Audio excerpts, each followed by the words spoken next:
დავიწყებ. პირველ რიგში ორი მნიშვნელოვანი ფაქტორი არის, რაც განასხვავებს აი ამ პერიოდს თუნდაც წინა ათწლეულებისგან. პირველი მნიშვნელოვანი ნაწილი ეხება სწორედ რუსეთ-დასავლეთის ურთიერთობას. საბჭოთა კავშირის დანგრევის შემდეგ ნატო ფართოვდებოდა, რუსეთი გამოთქვამდა წუწუნებდა ყოველ შემთხვევაში იმუქრებოდა, მაგრამ საბოლოო ჯამში არაფერს რეჟიმში გადავიდა ეს. არაფერს არ აკეთებდა ისეთ მნიშვნელობას. არის იყო ბალტიის ქვეყნებზე, იყო ბალკანეთის ქვეყნებზე, ბულგარეთი, რუმინეთზე იყო, მაგრამ ჩვენ შეჩვეული ვიყავით იმ პოლიტიკას, რომ კი იმუქრებოდა რუსეთი, მაგრამ საქმეზე რომ მიდიოდა, ეს ქვეყნები მაინც შედიოდნენ ნატოში.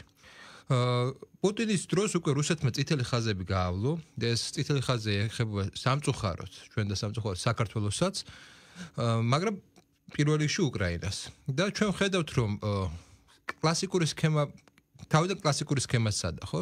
რა იყო კლასიკური სქემა რუსეთის? რუსეთი ხვდებოდა, რომ ის უსწრდებოდა და შეექმნა ტერიტორიული პრობლემები მის ყოფილ, ესე იგი, რესპუბლიკებს, საბჭოთა რესპუბლიკებში. მოლდოვაში შეექმნა, საქართველოში შეექმნა იქაც ნაწილობრივ აზერბაიჯანში შექმნა ეს პრობლემები და როდესაც გაძლიერდებოდა ის უნდა დაბრუნებულიყო. ამის გარდა თან აჩერებდა ამ ქვეყნების ინტეგრაციას დასავლეთში.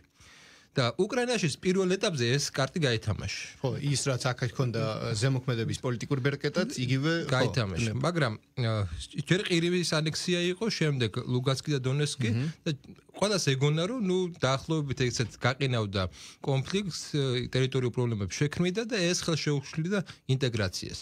მაგრამ მე უკვე 2022 წელმა ყველაფერი შეცვალა, რადიკალურად შეცვალა ყველაფერი, იმიტომ რომ ფართო მასშტაბიანი ომი როდესაც დაიწყო, ნათელი იყო, რომ რუსეთი უკვე ჩუმად არ იქნებოდა ნატოს გაფართოებაზე და პრინციპში ჩვენ ახლა ხედავთ გარკვეულწილად, ამ შემთხვევაში ჩვენ და სამწუხაროდ დასავლეთის უკან დახევას.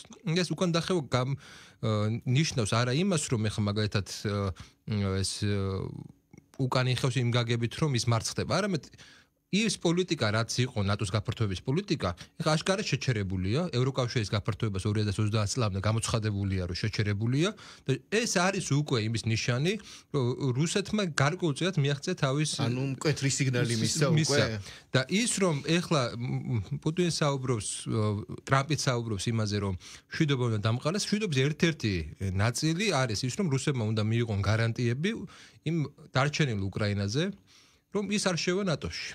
შესაბამისად, ჩვენ ახლა გვიწევს გარკვეულწილად პერეფორმატირება, იმიტომ რომ ის რეალობა, რაც გუშინ იყო და გულისხმობ კვლავ იმეორებ, რომ რუსეთი წუწუნებდა, რუსეთი იმუქრებოდა, მაგრამ ვერაფერს ვერ შეებოდა, ეს ეგრე აღარ არის.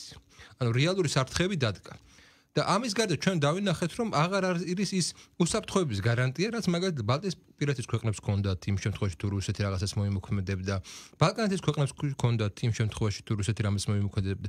აღარ არის ეს უსაფრთხოების გარანტიები. ამიტომ ჩვენ შემთხვევაში საქართველოს ხელისუფლებამ დაიწყო რაღაცა სხვა გზების ძიება და ეს სხვა გზა აღმოჩნდა ჩინეთი და ჩინური ეგრეთ წოდებული შუა დერეფნის გზა. ჩვენ ისტორიულად ვიცით სახელმწიფოებში წერია, რომ საქართველოში გადიოდა აბრეშუმის გზა, მაგრამ არ არის ახსნილი ის, რომ ეს იყო შემოვლითი გზა. ეს აქტიურდებოდა მაშინ, როდესაც ძირითად ტერიტორიაზე ეს ძირითადად არის შუამდინარეთის ტერიტორია, როდესაც ომი იყო. დესტაბილიზაციის შემთხვევაში. ეხლა არის უნიკალური შემთხვევა ჩვენ ისტორიაში, როდესაც პირდაპირ საქართველოზე გადის ეს აბრეშუმის გზა. არა შემოვლითი გზა კი არ არის ეს შუა დერეფნის გზა. არამედ პირდაპირ გზა არის. ზოგადად ჩინეთს რა თქმა უნდა აქვს მეორე მიმართულება. ჯერ დავიწყოთ რაში დაჭერდა ჩინეთს ეს შუა დერეფნის გზა. ჩინეთის ვაჭრობის 80% არის ზღვის ვაჭრობა. მალაკას სრუტეს თქვენ თუ შეხედავთ, სადაც გადის 80%.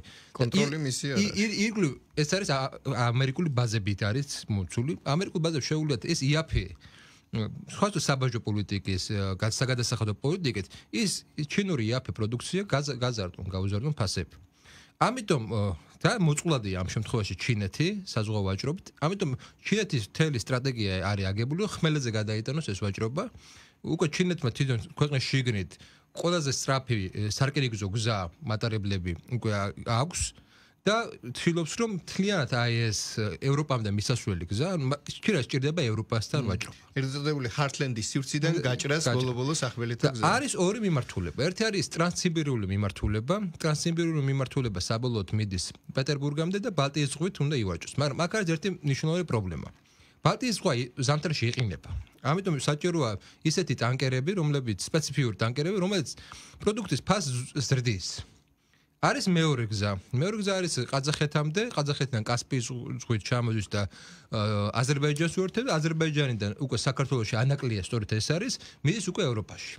და ეს არის პირდაპირ, ესე იგი, ჩვენ შემთხვევაში არის უფრო იაფი გამოდის, ვიდრე ტრანსციმბირული გზა. უბრალოდ ამ შემთხვევაში ბევრი სახელმწიფოა ჩართული. იქ თუ მარტო რუსეთია ტრანსციმბირული გზა, აქ ბევრი სახელმწიფოა. აქედან გამომდინარე დათელი არის რომ დასავლეთს როდესაც უპირისპირდები, შეგვჭირდება მოკავშირე. ეხლა ეს სანქციებმა რატომ არ იმუშავა ისე ეფექტურად, რომ იმუშავებდა ეს რამდენიმე წლის წინ, მაგრამ რატომ არ იმუშავა ეხლა? იმიტომ რომ ჩინეთი, ინდოეთი და სხვადასხვა ეს რუსეთის სანქციებს გულისხმობ. ეკონომიკურად, ფინანსურად დაეხმარა მათ. და გასაგებია ჩინეთისთვის რომ და რუსეთისთვის გასაგებია რომ ის მარტო ვერ გაუმკლავდება დასავლურ ზეწოლას თუ არ ეყოლება ჩინეთი. ამიტომ მას უწევს ჩინური ინტერესების გატარება, და ქართულმა მხარემ ეს კარგად დაინახა.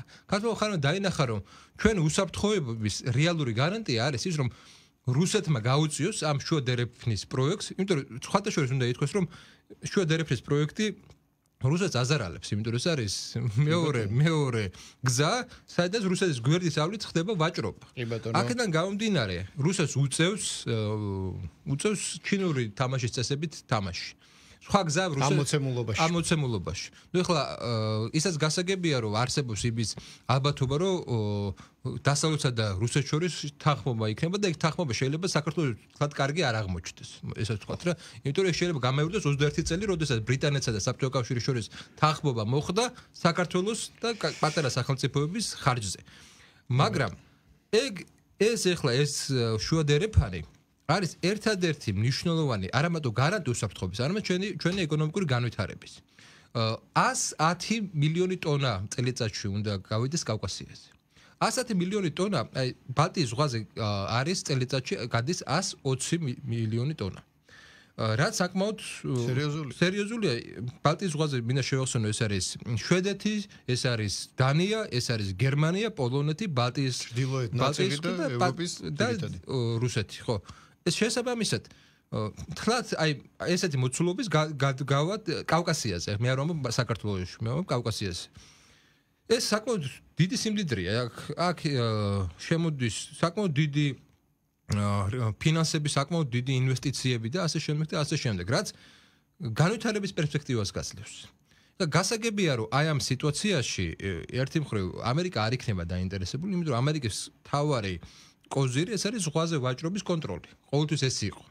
ამიტომ არის რომ თქვენ თუ ნახავთ წყნარ ოკეანეში კუნძულოვან სისტემებს ვიფლობს და სადაც არის ამერიკული ბაზა, თქვენ ნახავთ რომ მთლიანად ეს ამერიკული სამხედრო ბაზა. ეს განცობა ძველი ბრიტანული იმპერიისა და მის მიერ შექმნილი მარშრუტების.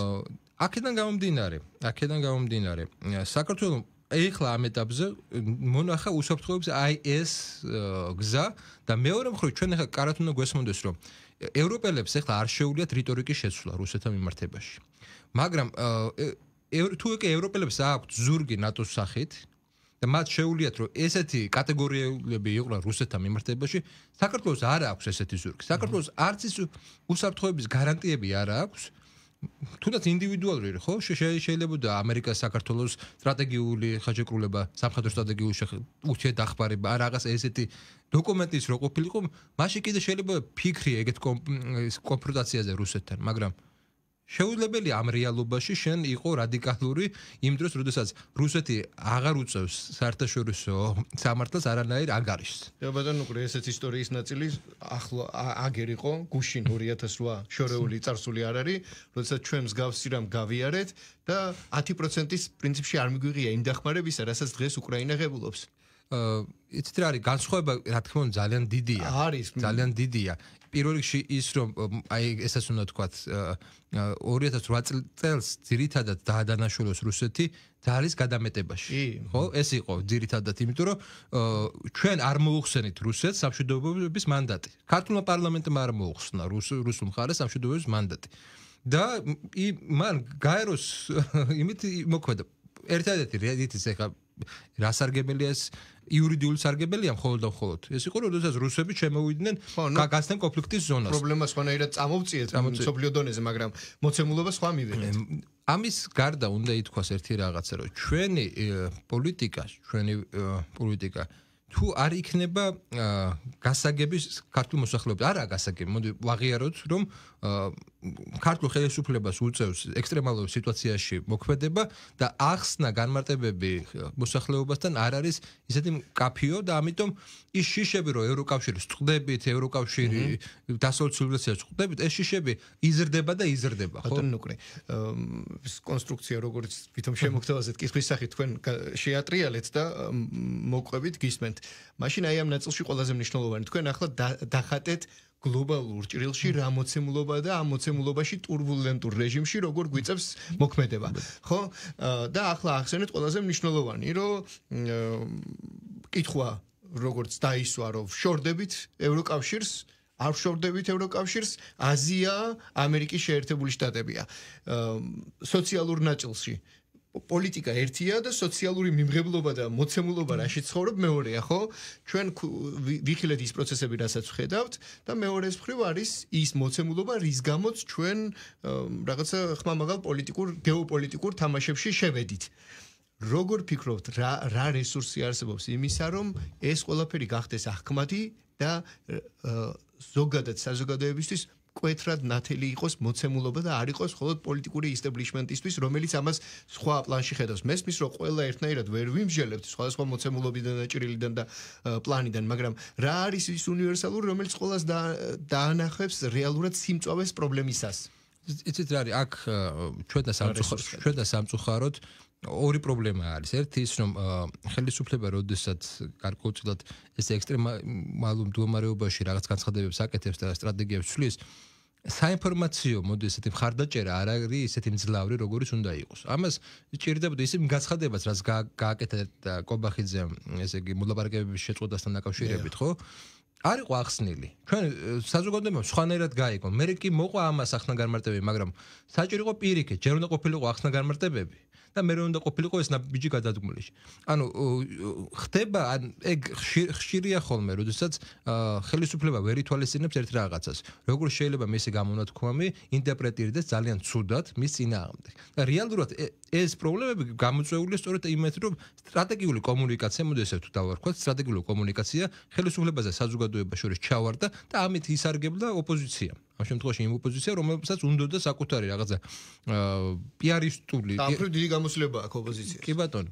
მაგრამ აქ პრობლემა იცით რა შეა. ეხლა რომ ხელისუფლებაში ის ძალები იყვნენ, ვინც აკრიტიკებს, მათაც იგივე პოლიტიკის გატარება მოუწევდათ. ანუ სხვა გზა ამ შემთხვევაში თუ თვითგადარჩენისკენ ორიენტირებულები არიან, რა თქმა უნდა, საქართველოს თვითგადარჩენისკენ ორიენტირებული პოლიტიკური ძალა იგივე ნაბიჯს გადადგამდა. იმიტომ სხვა ნაბიჯი უბრალოდ ამ რეალობაში არ არსებობს. არის რაღაცა პროცესები და ამ პროცესებზე გამოწვევა ყოველთვის გიწევს ისე რომ ეს არ არის მოდი ესე ვთქვათ, ეს არ არის ხანგრძლივი სტრატეგიის შედეგი, ეს არის ესე იგი გამოწვევა პასუხის რეჟიმში მყოფი მოქმედებებია რეალურად.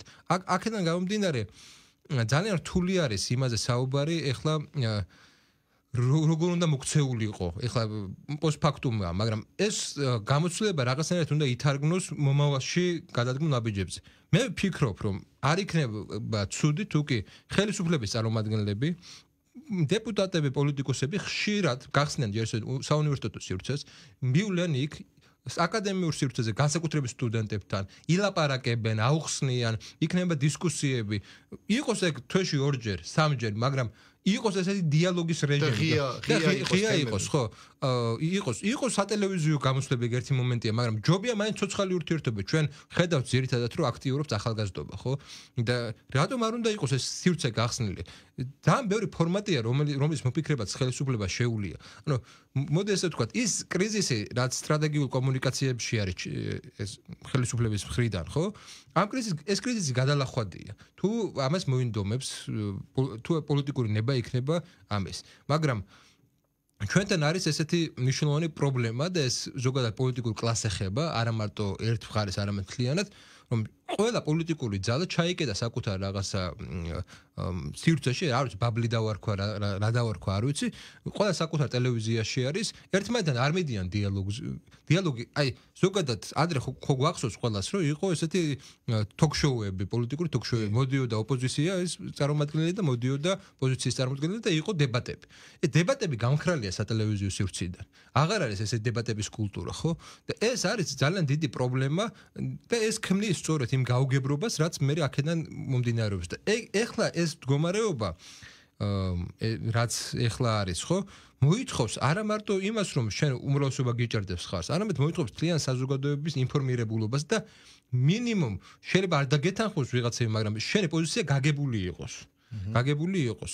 და ის რომ ეხლა ესეთი ემოციური გამოსვლა გავიხსენოთ ის უკრაინაში ევრომაიდანი, ხო? იქაც სწორედ ამ ლოგიკით რომ ესე იგი ევროპას წყვდებით, ამ ლოგიკით მოხდა, ხო? ესეთ გამოსვლები. მიიღეს, შევიდნენ ამის შემდეგ ევროპა კავშირში. არ არის ევროკავშირის კარი ჯერჯერობით ღია, ეს უნდა დაფიქსირდეს. ამ პერიოდში ჩვენ უკრაინისთვისაც კი, რომელიც ამ დღეშია. ჩვენ არა გვაქვს მაგალითად გერმანიისგან ან საფრანგეთისგან განსხვავებით არა გვაქვს იმის რესურსი რომ რაღაც 10 წლით განსაზღვროს ჩვენი სტრატეგია. აგერ არის რუსეთი, აგერ არის მთელი რიგი ესე იგი გამოწვევები, არა მარტო რუსეთი, აგერ ჩვენი ირგვლივ მეგონი ყველგან ომია. ეხლა სირიაც რა თითქოს დასრულდა, მაგრამ არ დასრულება. აზერბაიჯანი სომხეთს შორის არის კიდე კონფლიქტი. შესაბამისად ძალიან ისეთი ახსნა უნდა რომ ჩვენ არა ვართ ეხლა ისე დაცულები რომ რაღაცნაირად მკვეთრი ნაბიჯები გადავდეთ. კი ბატონო. კიდე ერთი რეპლიკა მგონი ზოგადად ჩვენ მედიას ჩემი სუბიექტური შეფასებაა რომ თითქოს ანალიტიკური მსჯელობის მიმართულება აკლია. ჩვენ მეტწილად კეთდება აქცენტი ახლა რა მოხდა, გუშინ რა იყო, ახლა რა არის და ხვალ რა იქნებაზე ნაკლებად. აი ანალიტიკური შეფასება და მსჯელობა ალბათ ერთ-ერთი მნიშვნელოვანი კომპონენტი უნდა იყოს იმ შილში, რაც თქვენ თქვით. აქ თავარი არის ის რომ საზოგადოება გადავიდეს რაღაცნაირად აი ჩვენ და ყოველთვის ეს ნიუსები ჩვენი ჟურნალისტიკური რაღაც კულტურა აიგო იმაზე რომ არ იყოს სიმშვიდე ან ანალიტიკა სჭირდება რაღაცნაირად 7 გარე. ხო, ან შეულებელია შენ ფორიაქის აფორიაქებული ანერვიულობი გარემოში შემოგვეკარგა ანალიტიკური რა თქმა უნდა და მაგრამ თუ აკვირდებით მე საზოგადოებაში ესე ვაკვირდები ამის მოთხოვნა ძალიან დიდია.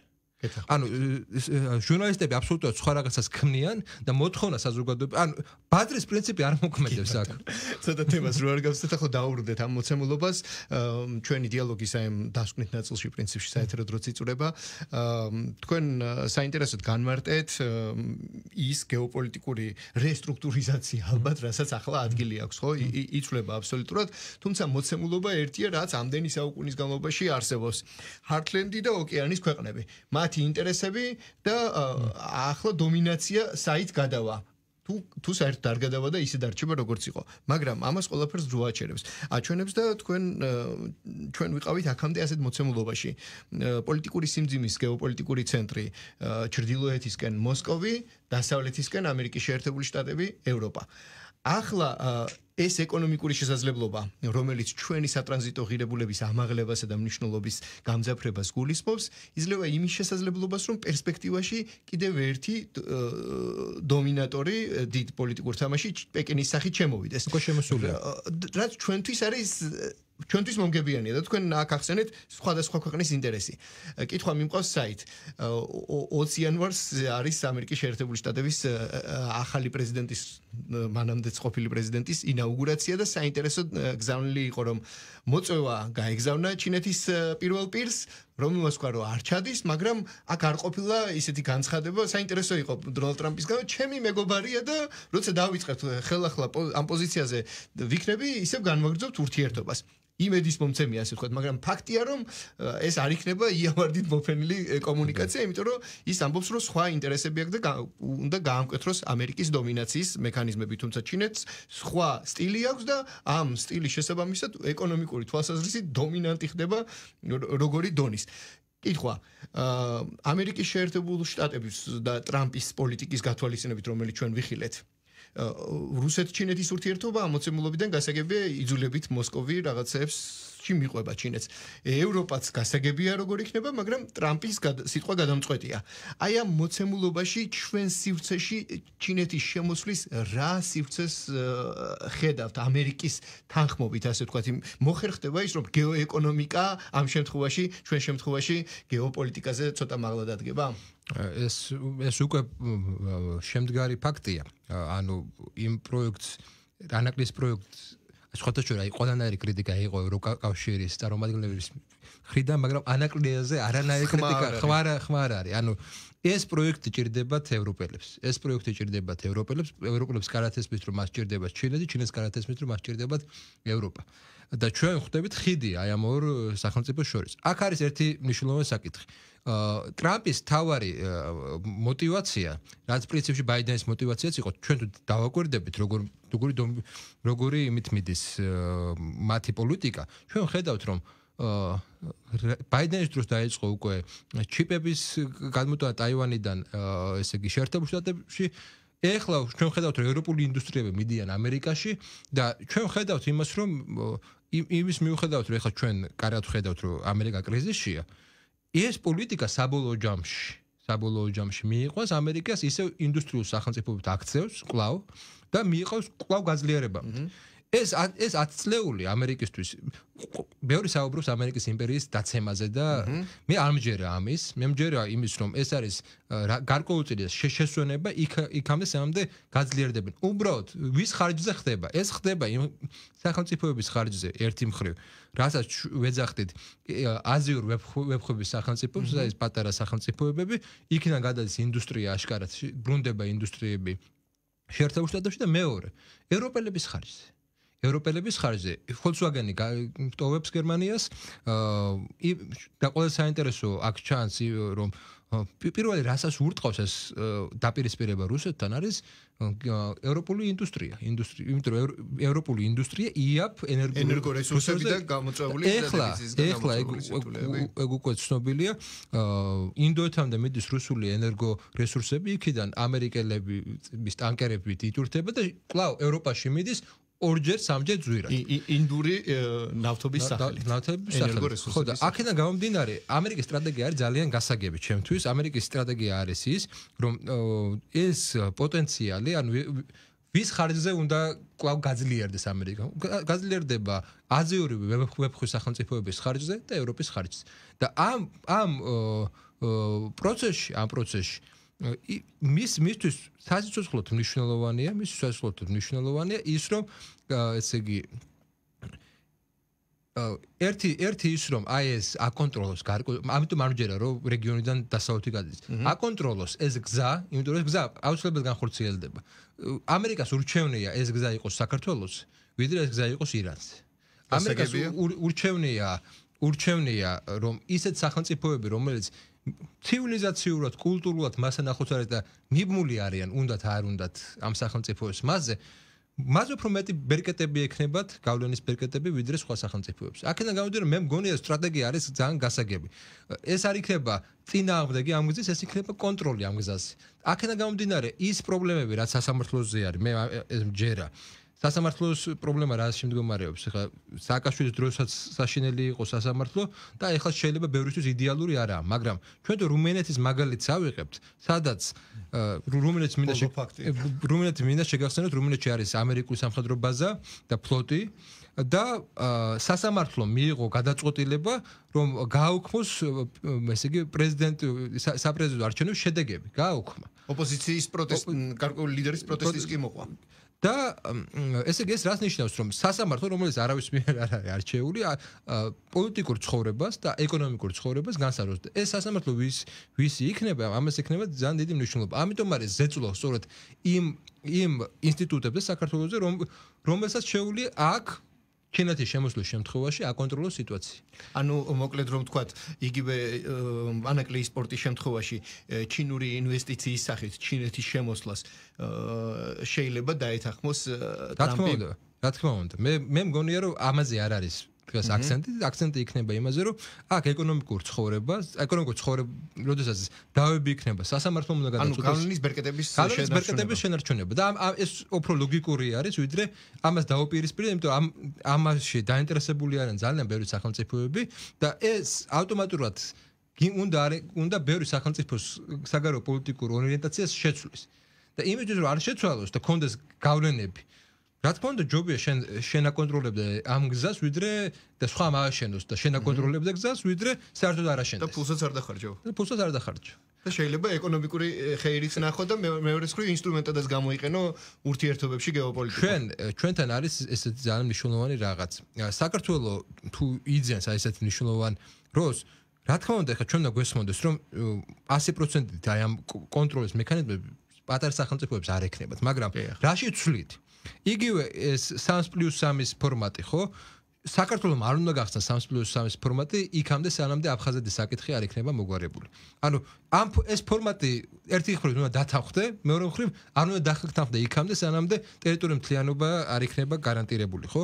აქედან გამომდინარე, ეს პროექტები ჩვენ გვაძლევს პოტენციალს მე არ ვიცი ამას გამოვიყენებ თუ არა ვარ წინასწარ მეტყვი, მაგრამ იმის პოტენციალს გვაძლევს რომ ჩვენ სასარგებლოდ გავცველოთ ეს კონტროლი, გქონდეთ მათ კონტროლი, მაგრამ ჩვენც რაღაცა მივიღოთ ჩვენთვის ჩვენი ეროვნული ინტერესისგან გამომდინარე. ამიტომაც მეც ვფიქრობ და მოყვებით ამ ლოგიკაში, რომ ანაკლი სპორტი, როგორც შემდგარი კონცეფცია, პროექტიდან უკვე რეალობაში გარდაქმნილი, ჩვენი ერთ-ერთი დიდი მექანიზმი იქნება აფხაზეთის დაბრუნებისა, იმიტომ რომ იქ გვხვდება, ჩემი აზრით, ყველაზე ეფექტიანი უკანასკნელი პროდუქტი, რომელსაც ქვია რკინიგზა და ამ სივრცის ეფექტიანობა ეკონომიკური თვალსაზრისით. და ნახეთ, აი, უბრალოდ ისე რო ავიღოთ, რუსეთი რას კარგავს? აი, რუსეთი რას კარგავს აფხაზეთის კონტროლით. რუსეთი კარგავს იმას, რომ ჯერ რკინიგზა მიდის სომხეთამდე, სომხეთიდან სამი მიმართულებით ამით რუსეთი არ კარგავს? არა, სამი მიმართულებით მიდის. აი, აფხაზეთში რო ხარ რკინიგზა გაჩერებული. სამი მიმართულებით, ერთი არის ირანის მიმართულებით პაკისტანამდე, არის უკვე რკინიგზა, მეორე არის თურქეთის მიმართულებით და მესამე არის არაბეთის მიმართულებით, საუდის არაბეთის მიმართულებით.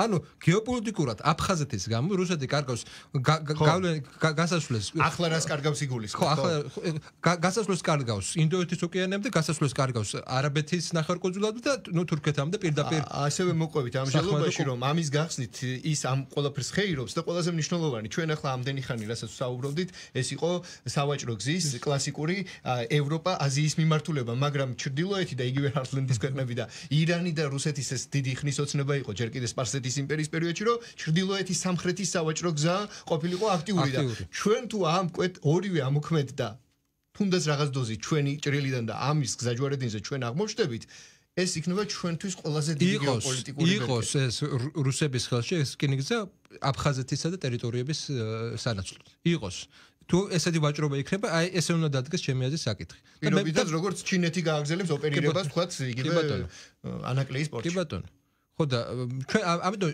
თუ კი აქამდე გეოპოლიტიკური პოტენციალი ჩვენ არ ქონდა იმისა რომ გარკვეული სუვერენული პოლიტიკა გვეწარმოებინა და თუნდაც ტერიტორიებთან მიმართებაში რაღაცა გადაგვედგა ეხლა იქნება ეს პოტენციალი რომ მე არ ვამბობ რომ გამოვიყენთ კლავ იმეორებ ჩვენ პოლიტიკოსების უნარებზე მაინც მოცემულობებზეა დამოკიდებული მაგრამ პოტენციალი ჩდება ამის გეთახმებით ეს გეოპოლიტიკური რესურსი უფრო მკვეთრია და ჩვენ ეს ხელშესახები უნდა გავხადოთ კი ბატონო კი და ნუ ახლა უკვე დრო არ აქვს თორე ისტორიის სხვადასხვა ეტაპზე აი ამ შესაძლებლობების ეფექტიანად გამოყენების ხარჯზე ხდებოდა საქართველოს ძლიერი რა აი ყველაზე მინიმუმს ვიტყვი ახლა ფარსმანკოზე აღარ ვისაუბრებ მაგრამ დავით აღმაშენებლის ერთ-ერთი ძირითადი ბერკეტი რის გამოც იგი ნელ-ნელა ახერხებდა წარმატებას რა იყო რომ მან ეფექტიანად გამოიყენა ჯვაროსნების მსვლელობები ისრაელის მიმართულებით ხო და იქ არაბულ სამყაროსთან მათი დაპირისპირება მან აქ პერიოდულად ეფექტიანად გამოიყენა ხო ეს გამოიყენა არა მარტო სამხედრო თვალსაზრისით გამოიყენა ეკონომიკური თვალსაზრისით ჩვენ თუ დავით აღმაშენებლის მოჭრილ მონეტარს ნახავთ ეს არის არაბული წარწერებით და უფრო მეტად ვაჭრობა იყო აღმოსავლეთ სახელმწიფოებთან ვიდრე დასავლეთ სახელმწიფოებთან. კი ბატონო და ის ფუნდუკებად წოდებული სისტემაც აი ამ სავაჭრო გზის განვითარება ხელშეწყობასთან იყო დაკავშირებული და რითი დაიწყო ეს ყველაფერი? ხო, როდესაც პირობითად უხეშად ვამბობ, ჯვაროსნები მიდიოდნენ შეტევაში და მუსულმანებს ჩვენთვის არ ეცალათ და თურქმენულ ტომებს, ის ამ დროს აქტიურობდა რომ სივრცეები გაეთავისუფლებინა. როგორც კი იქ პაუზა იყო, სთავაზობდა თანხას და გაჩერება, ნუ დიდგორის ბრძოლამდე, ასე ვთქვათ, სისტემა ასე თუ ისე მუშაობდა. მე ახლა ძალიან უტრირებულად ვთქვი და უბრალოდ დრო არა გვაქვს, მაგრამ ხო, მიგეთახმებით, რომ ჩვენ უფრო გამოკვეთილად ვხედავთ გეოპოლიტიკურ რესურსს, რომელიც ეფექტიანად უნდა გამოვიყენოთ და ეს ძალიან ბევრ სირთულესთან არის დაკავშირებული. მადლობა სტუმრობისთვის. მადლობა მსჯელობის შემოთავაზებისთვის, თქვენი ანალიზისთვის. ისტორიკოსი ნუკრი შოშიაშვილი იყო ჩვენი სტუმარი. ვასრულებთ მასთან საუბარს და დიალოგი აიტვირთება რადიო ენდის Facebook გვერდზე. მადლობა კიდევ ერთხელ, დროებით.